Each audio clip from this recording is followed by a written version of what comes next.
E aí, essa foto eu acho maravilhosa, que mostra a resposta de Khan. Ela diz o seguinte: ainda estamos aqui. Uau, meu Ainda Deus! estamos Também aqui. agora fiquei arrepiado. Tá? Eu estou te mostrando a minha melanina. Ainda estamos aqui. Entendeu? Então, Khan se ferrou. Não, Khan não. Desculpa. O Brocoski, ferrou. o espanhol lá. Gente, ainda estamos aqui. Existe mesmo racismo no Brasil?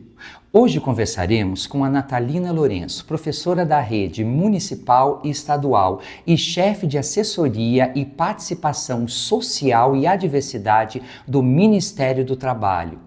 É muito importante que você assista esse vídeo por completo. Durante toda a entrevista, você vai perceber como é que o racismo acontece no seu dia a dia. Então, fica comigo até o final. Essa foi uma das entrevistas mais importantes e emocionantes do canal. Deixa seus comentários no final, eu prometo que eu vou responder a cada um deles. Ah, e não deixa de se inscrever. Já se inscreveu? Então vamos para o vídeo. A Natalina, o Brasil é um país que foi forjado à violência. O encontro dos portugueses com os indígenas, na verdade, foi um verdadeiro genocídio. Apagaram-se etnias, apagaram-se línguas. Depois nós temos quase 4 séculos de escravidão nesse país. O Brasil foi o último país do Ocidente a abolir a escravatura. Dos quase 12 milhões de pessoas que foram sequestradas de suas nações, 40% vieram para o Brasil. Nós nunca tivemos uma democracia racial nesse país, como dizia o Gilberto Freire em Casagrande e Senzala. A minha pergunta para você é o seguinte: quais são hoje os principais desafios que os negros, pretos e pardos enfrentam na nossa sociedade, que é patriarcal, machista, misógina, homofóbica e por aí afora? Tá. Bom, obrigada. Agradeço pela possibilidade da gente estar dialogando e debatendo esse tema, nessa conjuntura, exatamente nesse momento. O que é lamentável é que, assim, se você me fizesse essa pergunta há 40, 50 anos atrás, eu te daria uma resposta. A mesma. Te daria a mesma resposta que eu vou dar hoje. Ou seja, significa que você não houve grandes mudanças estruturais na sociedade brasileira em relação ao combate ao racismo ou à redução das desigualdades raciais. E as desigualdades raciais, eu tenho uma compreensão, no Brasil principalmente, é a mãe das desigualdades sociais, né? Não há justiça social com desigualdade racial, assim como não há democracia com desigualdade racial. A gente faz um debate sobre democracia, mas a gente entende que esta democracia que nós defendemos não necessariamente é para todos e todas, né? Portanto, os desafios dessa população, e aí tem mais uma questão, que você coloca para mim, pretos e pardos, né, que somos, aí o conceito do IBGE são a população negra. No entanto, eu quero fazer uma ressalva, porque no Brasil o racismo ele é fenótipo, tá? Não é pela sua ancestralidade necessariamente, ou seja, não é genótipo, mas sim pela cor da pele, tanto de melanina que você tem ou não. Então, quanto mais escura for a sua pele, mais discriminado você será. Quanto mais clara for a sua pele, menos discriminado você será. Então, no inconsciente coletivo da sociedade brasileira, o que está posto é que as pessoas de pele preta, então mais escuras, elas são basicamente aquelas, em sua maioria, supostamente violentas ou adeptas ao crime, pobres como que eu diria, preparadas apenas para um tipo de trabalho, que é o trabalho braçal ou aqueles postos de trabalho onde você tem as piores condições de trabalho. Então, o primeiro ponto quais são os desafios? Os desafios para a população negra, primeiramente, é a gente compreender como é que é pele preta, como é que é pele parda, né? E aí tem uma diferença, infelizmente, porque no seu registro de nascimento está escrito o quê? Branco ou pardo? Está escrito branco. Do seu está escrito branco. Tá. Porque eu tenho, tenho colegas que do seu tom está escrito pardo, por exemplo. Né? No meu está escrito parda, tá certo? Mas entre eu e você tem uma longa, vários tons, né?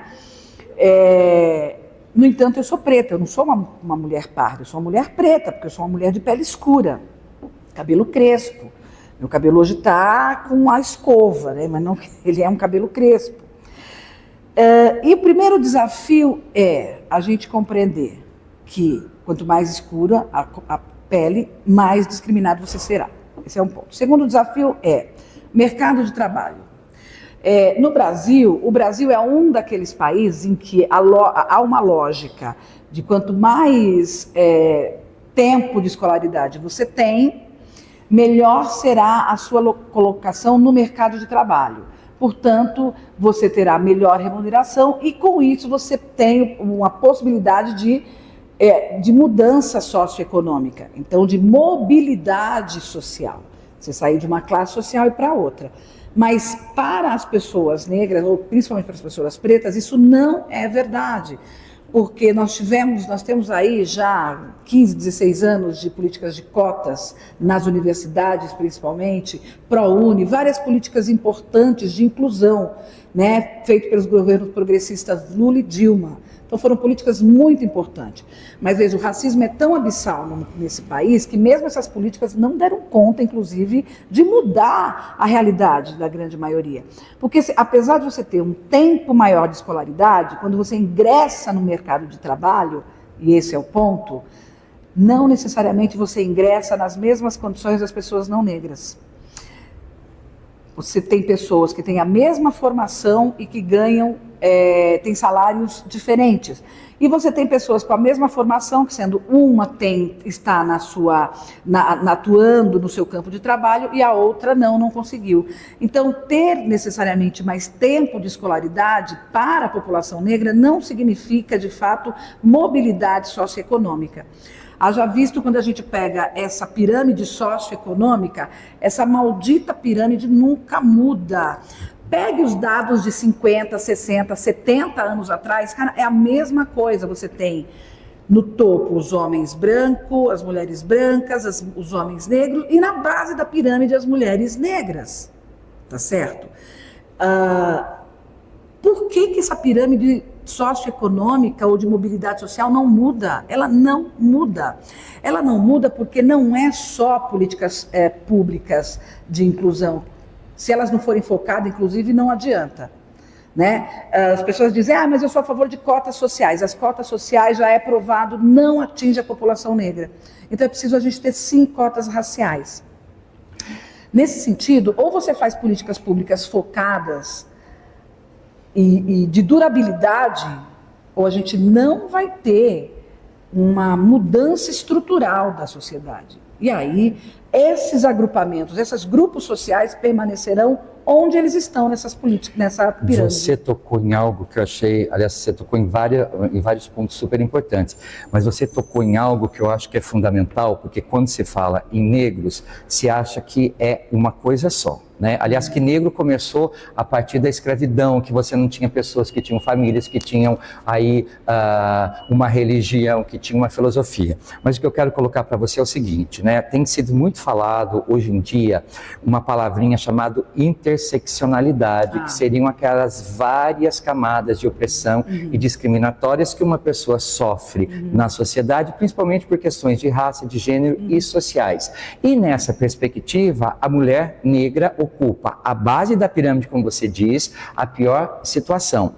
Quando a gente vai para o DIEESE, o que a gente percebe? Né? Que a mulher negra é a mais desempregada, é a que menos tem carteira de trabalho, é a que menos ocupa cargos de direção. Então, eu ia te falar do DIEESE, inclusive, eu ia falar, olha, eu ia te citar várias coisas do DIEESE. E aí eu digo para você, né, como você mesma disse, se no Brasil quanto mais preta, pior, o que a gente poderia fazer de políticas públicas para que a gente pudesse reverter essa situação que é estrutural, como você mesma disse? Sim, pois é. reverter essa situação passa por uma transformação social. Sim. Passa por uma mudança de pensamento, de paradigma. Eu costumo dizer, aliás, recentemente eu mudei, eu falava sempre que a educação é o principal caminho. Mas eu passei por várias situações discriminatórias que eu tenho dito o seguinte: a lei precisa ser um instrumento pedagógico. Muito recentemente, a injúria racial também se tornou crime de racismo. Sim. E isso muda completamente essa configuração de leis e o que você pode e o que você não pode. Porque a injúria racial, ela não te dava cadeia, né? Mas o racismo, ele é um crime. E ele é um crime que leva você à prisão, né? Então, eu penso que com essa mudança da lei, a gente possa, de fato, usar esta mesma lei como instrumento pedagógico. Como instrumento pedagógico. Você não precisa gostar de mim. Da mesma forma com a questão da orientação sexual. Mas precisa me respeitar. Você precisa me respeitar. Ai, mas eu tenho uma empresa, eu dou emprego para quem eu quiser. Não. Não, porque você está dentro de um sistema social. Então você não vai, a partir da lei, me discriminar, seja pela minha orientação sexual, seja pela cor da minha pele, pelo grupo étnico ao qual eu pertenço. Portanto, a mudança, ela vai exigir que a lei seja cumprida em todos os seus requisitos. Falando em lei... Rapidinho. Não, por favor. Eu vou te dar um exemplo. Não se usava cinto de segurança. Durante muito tempo, vários acidentes, aquela coisa, a pessoa entrava no carro... depois eu coloco. O não uso de cinto de segurança implica numa multa pesada. As pessoas passaram a usar. Então, você foi multado uma vez, você foi multado outra vez. Como o Skinner dizia no behaviorismo, né? Então, pela repetição, né? Repetição. Você vai aprender pela repetição. Discriminou, é processado. Discriminou, é condenado. Discriminou, vai para a cadeia. Você vai aprender. Claro que eu estou dizendo isso, mas eu sou uma professora, eu sou uma educadora, e a educação, não tenho sombra de dúvidas, aliás, que é o instrumento fundamental de transformação social. Eu sou Paulo Freireana, tá certo? Eu também. Primeiro que eu acredito na mudança do outro. Segundo que eu acredito que a educação transforma. Terceiro que eu acredito sim na humanidade. Eu acredito no ser humano. Eu gosto de conviver com as pessoas. Mas, como eu disse a você, a lei é um instrumento pedagógico também e que tem que ser utilizada. Você falou em lei, e aí eu estou lembrando da lei 10.000 e alguma coisa. 639. 639, muito obrigado, que agora você tem que ter também a cultura africana. Na verdade, a gente aprendia mitologia grega e a cultura africana, que está muito mais próxima, inclusive, da nossa formação enquanto língua portuguesa, enquanto as línguas bantas, não.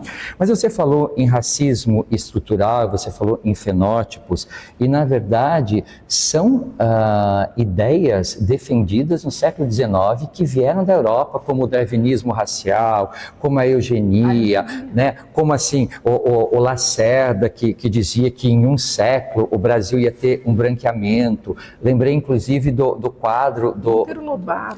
Monteiro Lobato, do Brocós, que era espanhol, mas que viveu muito tempo no Brasil, que tem aquele quadro A Redenção de Cã, que tem a senhora negra, tem a filha já um pouco mais embranquecida e toda feliz lá com a criança branca, porque já teve aí, né, com o europeu lá, enfim, e que na verdade colocavam que por questões aí biológicas, entre aspas, científicas, entre aspas, e fenótipas, que o negro estava mais propenso para o crime, que o negro estava mais propenso para doenças, que o negro era menos inteligente, era menos bonito, e infelizmente a gente percebe que realmente isso não mudou, na verdade, né? Quer dizer, aproveitando a música do Rapa agora, né, para credibilizar aí quem falou, o navio negreiro acabou se transformando, inclusive, em camburão. Vide a grande violência que você tem da polícia, favelas, tá? Então, assim, você acredita... As favelas é a nova senzala. Exatamente, né? E o camburão, o novo navio negreiro, na verdade,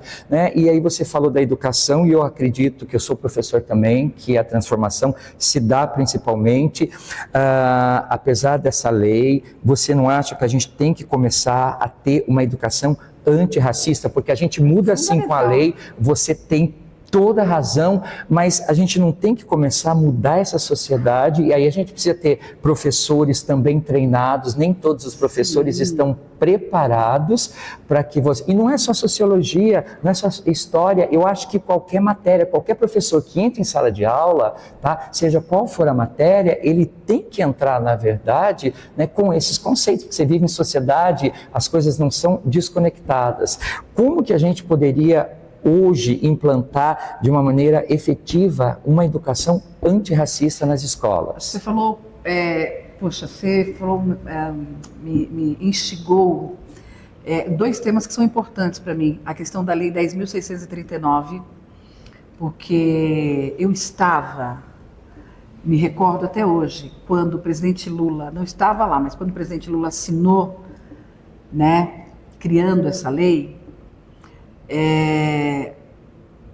nós estávamos numa reunião, eu sou do MNU, Movimento Negro Unificado, e nós estávamos numa reunião, faz 22 anos, né? É isso, 22 anos. Faz 22 anos. Então, a Lei 10.630, veja, 22 anos faz essa lei, quando ele promulgou a lei. A Lei 10.639... ela, veja como a educação ela é extremamente racista também. Ela é uma lei que até hoje é preciso o tempo inteiro, principalmente o movimento negro, bater o pé na porta das secretarias de educação para dizer, cara, você tem que implementar isso aqui no teu currículo. Mas antes de continuar, eu queria te falar uma coisa. Você falou a redenção de Cã. Deixa eu te falar uma coisa, tem uma exposição. Eu não fui ver, mas eu quero ver. Acho que está sendo, não sei se é em São Paulo, e eu esqueci o nome eu vou pedir perdão para que eu esqueci o nome da artista também, mas eu estava assistindo um podcast quando houve esse debate sobre a redenção de Cã. E ela fez, é uma fotógrafa, ela é uma fotógrafa, e ela fez ela fotografa o cotidiano e tudo mais, e ela fez uma foto de uma avó negra, uma mulher idosa negra, uma criança negra. E aí, o nome da foto é A Resposta de Cã. Uau! Cara, você precisa... Dá uma pesquisada nisso, já que você tocou em Cã, para você colocar aqui. Com certeza. Eu estou tentando lembrar, eu estou com um problema de memória. É tanta coisa que eu vi essa semana, eu estou tentando identificar onde foi que eu assisti. Mas o nome dessa foto chama-se A Resposta de Cã. E eu achei muito legal você colocar isso agora, porque qual era o grande lance da redenção de Cã? Exatamente a miscigenação. E aí, no caso, não dá para a gente agradecer a miscigenação pelo clareamento da população, principalmente porque a miscigenação, ela se baseou em muito estupro. Muito estupro. Totalmente. Né? Então, muitas mulheres negras estupradas, mulheres indígenas estupradas. Então, a miscigenação brasileira, ela começa à base do estupro. Fomos forjados à violência. A violência, como, que é o que você colocou. E aí, a ideia desse retrato, né, dessa pintura, é o de que o processo eles acreditavam, se eu não estiver enganado, acho que é isso, né, os eugenistas, que no máximo três gerações, num século, o Brasil seria branco. Não teria negros, mas exatamente, eu não lembrava se era 2 ou 3 gerações, exatamente. E aí, essa foto eu acho maravilhosa, que mostra a resposta de Cã. ela diz o seguinte: ainda estamos aqui. Uau, meu Deus! Ainda estamos também aqui. Agora fiquei arrepiado. Tá? Eu tô te mostrando a minha melanina. Ainda estamos aqui. Entendeu? Então, Kant se ferrou. Não, desculpa. O Brokowski, o espanhol lá. Gente, ainda estamos aqui com essa questão da pele. E somos 56% dessa população, entre pardos e pretos. Ainda estamos aqui. Com certeza. Entendeu? Então, o gene resistente é o africano. Sim. É o africano. E ele prevaleceu. Então, os eugenistas devem estar, os que inclusive são vivos, porque, né, a gente temos, pelo amor de Deus, estão se revirando no túmulo. Cada vez que uma de nós bota um cabelo crespo imenso, entendeu? Cada vez que uma de nós usa um torso na cabeça, cada vez que um de nós coloca uma trança. Aliás, quero te dizer o seguinte: o Ministério do Trabalho está criando uma CBO das trancistas. Sim, é uma CBO baseada principalmente na ancestralidade, por compreender que essa atividade, ela é uma atividade profissional que gera renda, no entanto, ela é uma atividade que tem relação direta com a ancestralidade, porque você não aprende a trançar numa escola como aprende a cortar o cabelo. Você aprende a trançar com a sua mãe, com a sua avó, com a sua tia, com a sua madrinha, com a sua prima, nos quintais, nas cozinhas, enquanto você faz o feijão, enquanto você conversa, você trança o cabelo da filha, da neta ou da sobrinha para ir para a escola, tá certo? Portanto, a resistência das tranças, que outrora foram usadas como mapa, sim, permanece, transformou-se em ganho, e o Ministério do Trabalho agora vai reconhecer esta profissão, tirando do bojo do cabeleireiro, tirando daquele do grupo de atividades que está lá como cabeleireiros. Então elas vão ganhar uma CBO própria, as trancistas. E há um grande movimento também, e que a gente já dialogou com várias reuniões, que elas vão entrar com pedido de patrimonialização do ofício de trançar. Tá? É isso. Eu estou muito feliz por estar nesse momento, naquele lugar e contribuir para esse processo. Para mim foi muito importante. Estou colocando a mão no microfone, desculpa. Não, tranquilo. Para mim foi muito importante. Mas por que eu estou te falando isso? Porque a gente está falando sobre as diferentes maneiras de resistência, os mecanismos que essa população foi criando, foi construindo e reconstruindo para sobreviver e para permanecer. Muito bem, então, indo lá para a Lei 10.000, que acho que está dentro desse contexto, é claro que a Lei 10.639, ela vem com primeiro que não foi presidente da República, eu vou sentar hoje, eu sou bom. Não, isso é um processo, eu quero te dizer, sabe de onde? Mas sabe de onde é que vem essa luta da Frente Negra? Estou falando de 50, 60, 70 anos atrás. Frente Negra. A Frente Negra fez, acho que 1900, eu não lembro se foi entre 30 e... eu não me recordo agora, né? Mas a Frente Negra fez na década de 30 ou 40, acho que foi na década de 30, fez um grande congresso, a Frente Negra naquele momento fez um grande congresso e uma das diretrizes era constituir no currículo brasileiro também informações da população negra, dos ex-escravizados, daqueles que vieram de África, da contribuição deles para a constituição desse país, seja econômica, seja cultural ou social.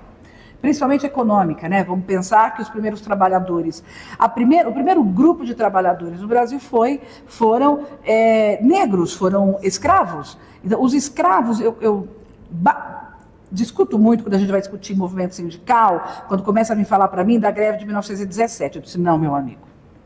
1856, greve de estivadores escravos libertos e ainda escravizados, todos negros, na Bahia. Tá certo? Esta foi a primeira greve. Tem uma outra que eu não me recordo agora. Dos malês ou eu estou falando besteira? Porque teve na Bahia... Desemboca dos malês. Desemboca dos malês, foi um pouco antes. Esta greve não é dos malês. Sim. Esta é a greve. É a greve mesmo. Greve mesmo, entendeu? Dos carregadores. São os primeiros estivadores, vamos dizer assim. Eram os carregadores. E todos eles eram pretos, e haviam todos eram pretos, lógico, mas todos eram ou escravizados ou escravos libertos. Então, a CUT, eu fui secretária nacional de combate ao racismo da CUT, né? Na secretaria, a gente construiu um trabalho chamado Pílulas Antirracistas. A gente teve 3 movimentos das pílulas antirracistas. O primeiro foi sobre explicar de forma muito didática para diferentes categorias profissionais o que era o racismo. Então, a gente elencou vários conceitozinhos bem didaticamente com cards. O segundo que a gente lançou foram sobre as expressões, porque a semântica produz e reproduz o preconceito, né? Então é necessário, a transformação também, a revolução de você mudar a semântica também é um caminho contra o racismo, contra a homofobia. Eu queria te perguntar sobre isso mesmo, porque olha, eu ia entrar na língua portuguesa. A língua portuguesa é uma língua de uma linguagem de supremacia colonial, que vai trazer europeia, com ela, sim. Perfeito, marcas de machismo, de racismo e da própria supremacia. Sim. E a gente percebe no dia a dia essas marcas que acabam, na verdade, sendo praticamente normalizadas pela sociedade. Sim. E aí a gente tem em piadas, em expressões, em música. Aí a gente tem, por exemplo, expressão como segunda é dia de branco, né? Voltando lá para a mesma ideia do século XIX. Porque branco é o trabalhador. É o trabalhador. Negro foge do trabalho, óbvio, né? Vai ser escravo para ver se você quer ser escravo, né? Se você não vai Essas fugir, expressões, né? mas nem é isso. A expressão Não, sim. negro fujão denota daquele momento, Sim. né? E aí, essa história, bom, o negro fujão não quis trabalhar, o cara não quis ser escravizado. Óbvio. Tá? O cara não quis ser escravizado. E eu costumo dizer que os quilombos foram os primeiros territórios democráticos que esse país teve. Sim. Porque num primeiro momento é para o acolhimento dos escravizados. Num segundo momento é para o acolhimento de todas as pessoas que tinham algum tipo de perseguição, principalmente o quilombo de Palmares. Tá certo? Então, os quilombos foram o primeiro território democrático, de democracia. E de fato, resistência, né? Mas retomando aqui essa questão da língua. Sim, porque a língua, veja bem, a fala, ela tem um poder impressionante. Ela concretiza a sua Sim, visão de mundo. Ela concretiza a sua visão de mundo, exatamente. Eu oralizo, eu verbalizo aquilo que no cotidiano eu pratico também. E qual é o meu olhar para aquela pessoa, para aquela condição, para a sociedade, para aquele movimento, ou para aquele agrupamento, ou para aquele grupo da sociedade. Tá certo? Então, a reeducação da semântica, educar-se a partir da semântica, é um dos principais, eu penso, movimentos. A música de carnaval, o teu cabelo não nega mulata, porque as mulatas na cor. Mas como a cor não pega, ou seja... Bom, primeiro que a palavra mulata, não vou nem entrar agora, já é problemática. Sim. Segundo, que aquela ideia, as negras serviam para quê? Prazer sexual, não para você... O que é assustador é que se mantém isso exatamente, hoje. Totalmente. Você entendeu? E as pessoas cantam felizinhas, tal. Sem refletir o que elas estão cantando. Tem um detalhe, eu tenho dito muito isso. Teve um período da minha vida, que às vezes tem hora que a gente cansa, mas teve um período da minha vida que as pessoas diziam assim, lá vem ela, lá vem ela, lá vem ela. Ai, você viu como tá preta? Tá preta aonde? Que tá, a nuvem tá cinza, mas não tá preta, ela tá pesada de chuva. Cabelo bom, cabelo ruim, como eu briguei. Então, assim, várias expressões ao longo da minha vida eu corrigia demais as pessoas. E isso se tornava, obviamente, em algum momento, aquela pessoa chata.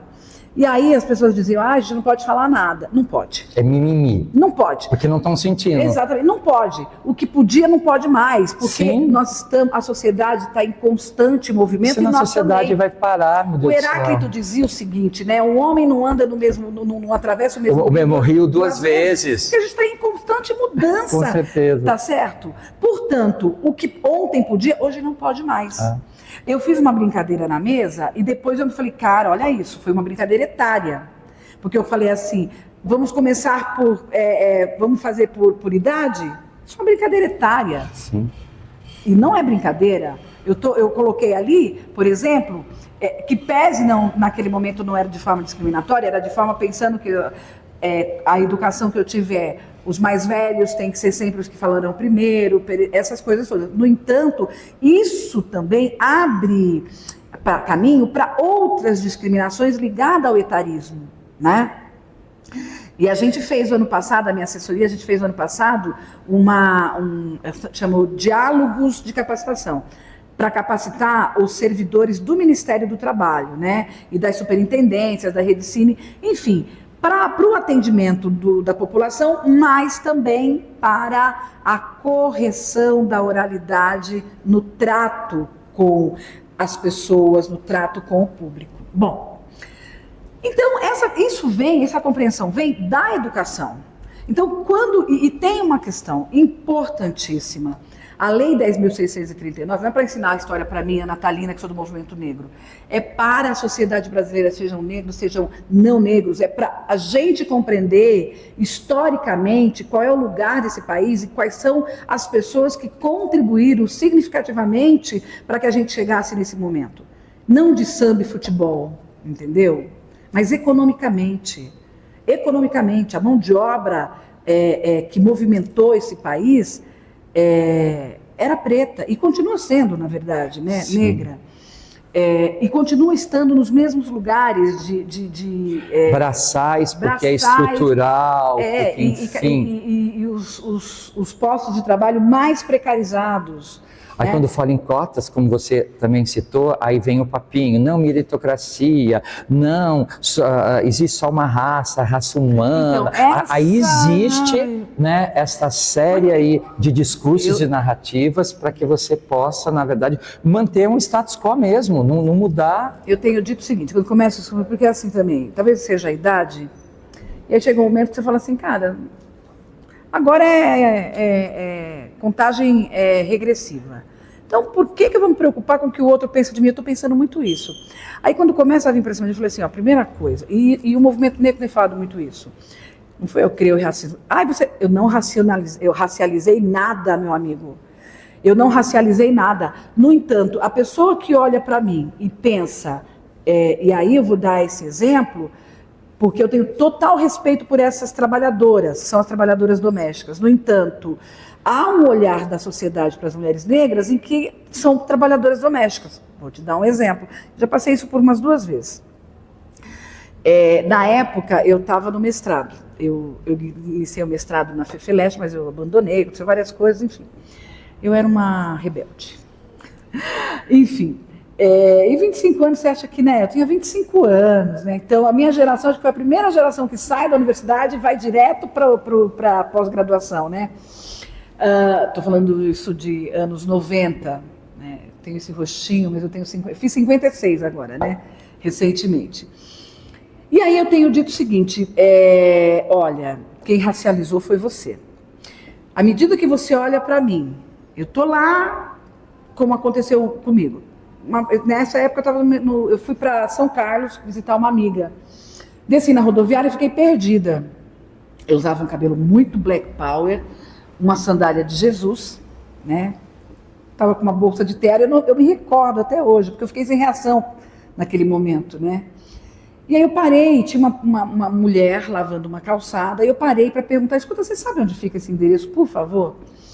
Ela me olhou e falou assim, você está indo trabalhar lá? Você está indo trabalhar nessa casa?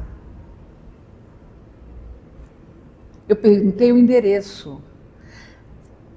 Pela minha constituição física, ela definiu que eu estava indo trabalhar nessa casa para fazer faxina, limpeza, que você falou, e naquele momento eu era uma mestranda de uma das maiores universidades do país.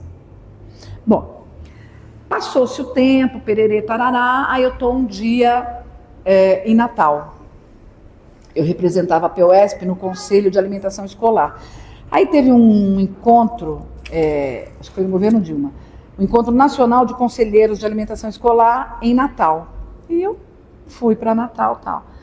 E aí eu sou uma mulher gorda, né? O sol de 40 graus, estava subindo uma ladeira. Cara, eu estava esbaforida. Eu não sei porquê, tinha uma árvore, um poste, sei lá, eu me encostei na árvore. Falei, deixa eu respirar um pouquinho antes de continuar.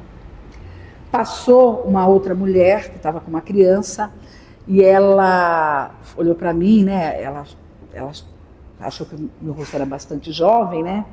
Ela falou assim, filha, você deve estar cansada. Também limpar todos esses quartos neste calor.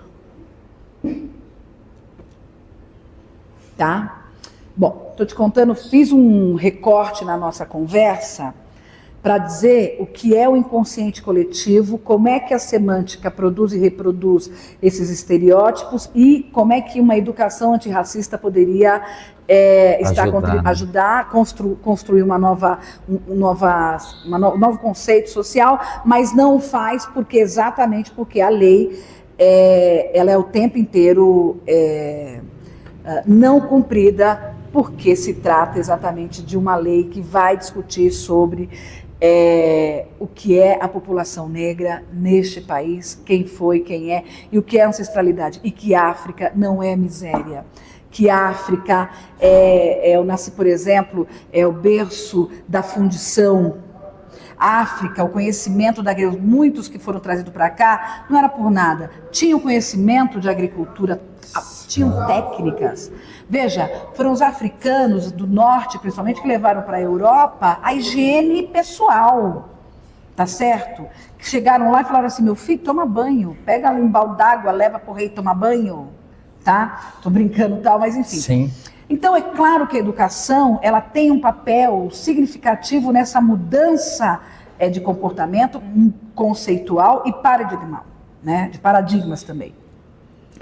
Para que você, ao olhar para uma pessoa, não identifique qual é a profissão dela pelo grupo étnico ao qual ela pertence. Pelo estereótipo também, né? Quem disse, você entendeu? Então, eu não vou te contar o restante dessa história, o que aconteceu, mas é só para a gente, fiz esse à parte para dizer o seguinte, o olhar que a sociedade brasileira tem para a população negra é este olhar de que o seu lugar não é aqui, o seu lugar é lá, né? Então, o racismo, ele organiza a sociedade. Ele organiza. E é claro que não existe capitalismo sem racismo. Então, o racismo é o irmão. Eu costumo dizer que nós temos um trigêmeo. O machismo, o capitalismo e o racismo. Eles são trigêmeos, né?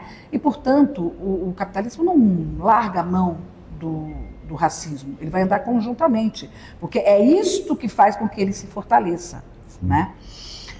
Então, uma sociedade educada para ter um olhar não racista não interessa ao status quo, não interessa a quem de fato está no poder nesse país. E eu não estou falando do campo progressista, porque Sim, com certeza. A gente não está no poder, a gente é mínimo, a gente tenta, como é que eu diria, a gente está numa corda, buscando se equilibrar, e o outro grupo o tempo inteiro fica puxando essa corda, tá certo? Para que a gente se desequilibre. Então, essa mudança comportamental, ela passa também por esse lugar que eu citei anteriormente. E aí, chegamos a 22 anos desta lei e ainda estamos em 1932, lutando para que a educação brasileira tenha um currículo antirracista, antimachista, antimisógino e anti-homofóbico, né? E a gente progride num determinado momento e regride absurdamente. Nós tivemos o governo anterior que todas as políticas públicas de inclusão, todas elas foram foram abandonadas, aliás, né? Sim. E aí a gente tem um governo nesse momento do campo progressista que está lutando para se manter de forma equilibrada, buscando reconstituir políticas públicas, mas que tem um enfrentamento muito grande, né, para fazer. Então, meu amigo, ser negra, ser uma mulher negra, uma mulher preta nesse país, vou te falar, Não é fácil. Mas se você me perguntasse, porque a minha base de formação religiosa é cristã. Então eu acredito no advento do cristianismo. Eu não sigo nenhuma religião, mas eu acredito no advento do cristianismo. Então eu me coloco como cristã por acreditar no advento do cristianismo. E aí, se houvesse a possibilidade da reencarnação, você está esperando que eu responda que eu não vou... Não, eu votaria igual. Porque as dores são profundas. Mas, meu amigo, é maravilhoso. Eu acho que é maravilhosa. Eu gosto de quem eu sou. Eu gosto muito de quem eu sou.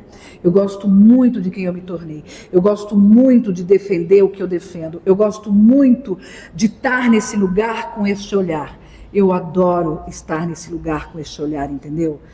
Apesar da dor, né? Terrível. Você falou em dor, eu lembrei na Vilma Piedade, que é uma escritora, uma ativista pela defesa da mulher, e ela propõe você trocar a palavra sororidade, que seria aí um agrupamento das mulheres, por dororidade, Sim, por considerar que sororidade não dá conta de Não representar dá conta. a dor das mulheres negras, que não vão sofrer só com o machismo, mas também com o racismo. Porque aí você acabou de falar, você falou sobre interseccionalidade. Sim. Que, aliás, eu quero dizer que quem começa com esse debate aqui no Brasil é uma mulher chamada... Adela... Não é Adela, né? Lélia Gonzalez. Lélia Gonzalez, pelo amor de Deus. Por segundos eu esqueci, perdão. A dela que eu lembrei, a espanhola, é da aporofobia. Aporofobia. Foi uma confusão minha. Que bom. Lélia Gonzalez. Sim, essa mulher, maravilhosa. Essa mulher, eu comprei recentemente, um que eu queria muito comprar faz tempo, que saiu, que é Toda Lélia. Que é um compilado de textos, de falas, enfim, de entrevistas que a Lélia deu ao longo da vida dela. E aí... a Lélia é que traz, neste primeiro momento, lá na década de 70, que ela é que vai falar, primeiramente, sobre interseccionalidade. Ela vai dizer, as mulheres negras são mulheres, sofrem o machismo e sofrem o racismo. Imagina você ser uma mulher lésbica, por exemplo. E se for trans, né? Exatamente. Piorou, né? Eu costumo dizer o seguinte, no debate sobre cotas no movimento sindical, uma vez... Estava discutindo paridade das direções dos sindicatos. Eu acho que é importante ter paridade, mas dentro da paridade a gente tem que fazer o recorte racial. Meu bem, foi pau. Aí, várias pessoas que foram fazer o debate depois de mim falaram, então, tem que ser, então, a gente vai ter que fazer isso sobre a cadeirante, sobre não sei o que, sobre não sei o que. Eu falei, não tem problema. Se for uma cadeirante preta, tá tudo bem. Se for uma lésbica preta, para mim também tá tudo bem. O debate passa, para mim, a centralidade do debate é o racismo, é o combate ao racismo, tá certo? É o combate ao racismo. Quem é que são assassinadas mais? As trans negras, você sabia? Você sabia me parece que quase 90% das trans assassinadas são negras. São negras. Quem são os gays que são assassinados? São negros. Interseccionalidade mesmo, né? Entendeu? São as mulheres lésbicas. Então, assim, para mim, o debate o racismo está na centralidade do debate. Quando a gente vai discutir miséria, pobreza, quem são os pobres? Quem são os miseráveis? Quem mais morreu de Covid? Então, a centralidade do debate, eu entendo que é o combate ao racismo. A partir daí, você tem outro debate. Combater o racismo para combater a miséria, combater o racismo para combater a homofobia, combater o racismo para combater o machismo. É isso esse é o debate que eu faço e é da onde eu falo, né? E eu combater o racismo para garantir o direito à vida da juventude. A gente nem falou sobre isso, porque quando você fala dos desafios da população negra, o primeiro desafio é se manter vivo. Sim. Ou viva. Este é o primeiro desafio. O primeiro desafio é conseguir passar dos meus 28 anos e chegar aos 34, como eu cheguei aos 56. O nosso cinegrafista aqui, quantos anos você tem? 30. É um homem, né? Você se coloca como pardo, branco, como... É porque eu olhei para você, eu achei que você era um homem pardo, mas eu não sei... Tá lá como branco, mas... Ah, tá como branco? Não, tudo bem então. Você veja como é que é isso? Ao olhar para ele, porque tem muita gente que tá como pardo que passa por... É o olhar social. É que o meu olhar é um outro olhar, eu estou de outro lugar, né? Mas é o olhar social. Por isso que eu digo, tem pessoas que dizem assim, tem cantoras famosas que falam assim, é porque eu sou uma mulher preta, de pele clara. Eu perguntei isso pra minha mãe, viu, mãe? Eu lembro de um dia eu falar pra minha mãe, mas eu sou pardo ou sou branco? Porque eu olhava pra mim assim e eu ficava me perguntando. Isso. Minha família, ela tem... Ascendência africana. Negros. Na minha família, então... Pois é. Em algum momento eu me perguntei Pois pra é. ela. Você não, assim, se você colocar o pé para fora do Brasil, para fora da América Latina, você será um homem negro latino. Se for para os Estados Unidos, você não tem branco, é É latino. latino, tá certo? Então, é por isso que eu estou colocando. Então, e aí tem essas cantoras que falam, porque eu sou mulher de pele preta, podia ser negra de pele clara, né? A preta de pele clara. A partir do momento que você é preta de pele clara, você não sofre a mesma coisa que eu sofro. Não só. Eu não quero aqui acender um debate sobre colorismo, não é essa a minha intenção. Mas é dizer da onde eu falo e quais são as consequências de ter a pele preta. E tem mulheres que têm a pele mais preta que a minha, que são retintas, que com certeza são muito mais discriminadas que eu. Tá certo? Porque o meu cabelo é crespo, mas eu consigo fazer uma escova nele e deixar ele alisado. Mas há cabelos que não. Tá certo? E estas mulheres sofrem mais, são mais discriminadas. Então, esse processo de empretecimento do fenótipo vai delimitando as chances e as oportunidades oferecidas para essas pessoas. No Brasil, quanto mais preta, pior. Quanto mais preto, pior. Então, é isso que precisa compreender. Por isso que eu digo que a centralidade do debate é o racismo. A Natalina, foi uma aula Obrigada. maravilhosa. Estou super emocionada aqui, quase chorei. Porque o teu olho brilhou, o meu também. Foi assim uma conversa assim fabulosa. Eu acho que a gente tem que...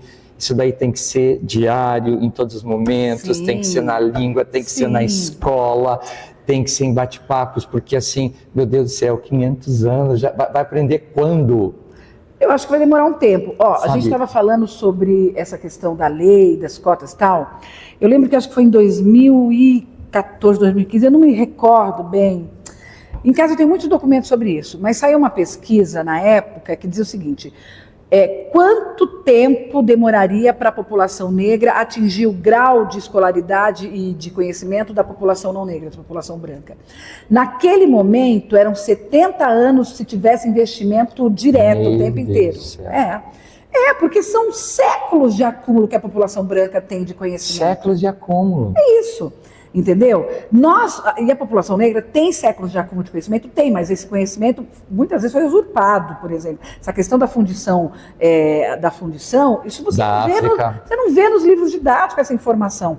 Da higiene pessoal, porque na Europa se morria de sujeira, quero dizer para você. Sim, tá? E todas as pestes de todos os séculos, tudo vinha de lá. Vinha de lá. Os nossos indígenas todos limpinhos. Quanto e eles isso? Que são civilizados, Tem gente que enche a boca às vezes para conversar comigo e fala assim, não, porque o meu pai é italiano, não querendo o que você falou, mas lembra, porque o meu pai é italiano, é espanhol, é francês. Eu falei, não. Aí eu já começo a falar assim, e veio para cá? Eu digo assim, e minha irmã, ou era miserável ou era bandido. Com certeza. Digo logo. Com certeza. Ou era miserável ou era bandido. Para vir para cá, ou era miserável ou era bandido. E vou te dizer uma coisa, hein? Porco. Digo logo, entendeu? Porque a pessoa já vem... Porque é isso. Mas essa coisa de que a ancestralidade europeia... Para com isso. A Europa até recentemente era um lugar horroroso. Um lugar horroroso. Entendeu? A Europa até recentemente era um lugar horroroso. Tá certo? Então, assim, nós não somos piores. Não somos melhores, mas também não somos piores, ao contrário, entendeu? Nós temos uma história de ancestralidade, certo? Eu tenho uma ancestralidade afro-indígena. Minha avó era uma mulher índia. E a minha avó, e quem me trouxe ao mundo foi a minha avó, que era uma mulher parteira, né? Até o ofício de parteira também está sendo patrimonializado, né? Ou seja, já foi uma coisa assim. Mas eu me recordo, eu estava falando com uma técnica do IFAM sobre a história das transcistas. E ela falou assim, Natalina, eu preciso ter depoimento sobre a questão do parto, né? Porque a minha mãe estava já... Provavelmente, meu pai disse que eu nasci no sertão do Piauí. Aí meu pai disse que a minha mãe tinha ficado em trabalho de parto a noite inteira, né? Então ela já devia estar uns 20 horas de trabalho de parto. E era fórceps, e não ia, o parteiro que estava lá ia matar os dois. E aí ele falou assim, vá chamar a Luzia, que era minha avó. Chame Luzia, porque senão não vou conseguir salvar nenhuma das duas. Meu pai foi, pôs minha avó no cavalo, vovó estava com 4 meses de resguardo, né? Que o meu tio tem a minha idade, o meu tio caçula, e foi. E vovó chegou, meu pai conta essa história assim, minha mamãe chegou e falou assim, coloca o joelho nas costas da Deni, que é minha mãe, e empurra a barriga dela e começou a falar com a minha mãe e eu nasci. Então, a minha avó nunca perdeu uma criança. O que é isso, se não esse conhecimento ancestral da vida? Tá entendendo? Então, eu venho desse lugar. Como é que eu posso ser infeliz tendo essas mulheres?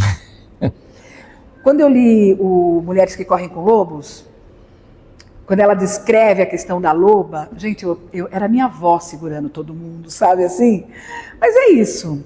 Estamos aqui. Se precisar, só nos chamar. Muito obrigada pela oportunidade. Obrigado. Posso te dar um abraço? Claro, que isso. Foi maravilhoso. Foi uma aula, foi super emocionante. Faz tudo ser harmonia, de cara limpa, sem máscaras no...